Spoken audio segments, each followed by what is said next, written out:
Je me garderai bien de faire des comparaisons entre les apôtres, et que Dieu me préserve de conférer à un apôtre une appréciation inférieure à celle du Seigneur.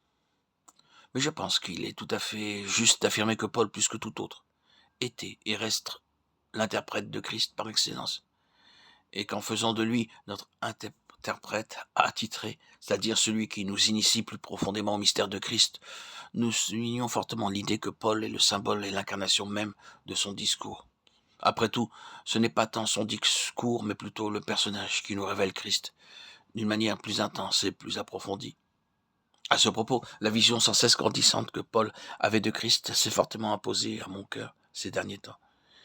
Il ne fait aucun doute que cette image de Christ se développait constamment en lui, et avant que Paul n'arrive au terme de son pèlerinage terrestre.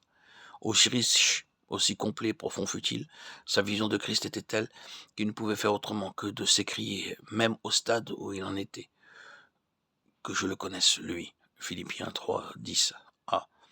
Certes, au tout début de son expérience, il avait plu à Dieu de lui révéler son Fils, mais Paul terminera sa course comme si sa connaissance de Christ eût été nulle. Il avait finalement découvert que son Christ était incommensurable, qu'il dépassait tout ce qu'il pouvait penser ou imaginer, et c'est par un cri qu'il sera catapulté dans l'éternité, que je le connaisse, lui.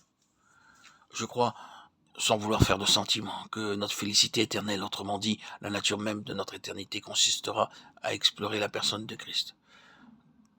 Paul avait une grande connaissance de Christ. Comparé à Paul, nous avons plutôt l'air de Lilliputien chaque fois que nous nous approchons du Seigneur.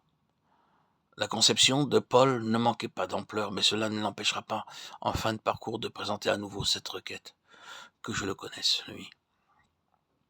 Je ne crois pas que nous connaîtrons Christ en plénitude dès que nous serons dans sa présence. À mon sens, nous allons sans cesse découvrir et redécouvrir, sonder la personne de Christ, en étant gouvernés par la perspective des âges à venir. C'était cette conception d'un Christ sans limite qui était le moteur de l'apôtre Paul et qui vivifiait constamment son ministère.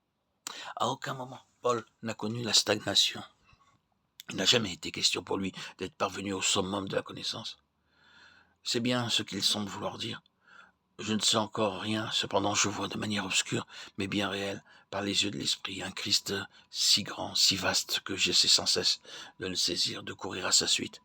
Je vais de l'avant, oubliant ce qui est en arrière. Je regarde toute chose comme de la boue à cause de l'excellence de la connaissance de Christ, afin de le connaître lui.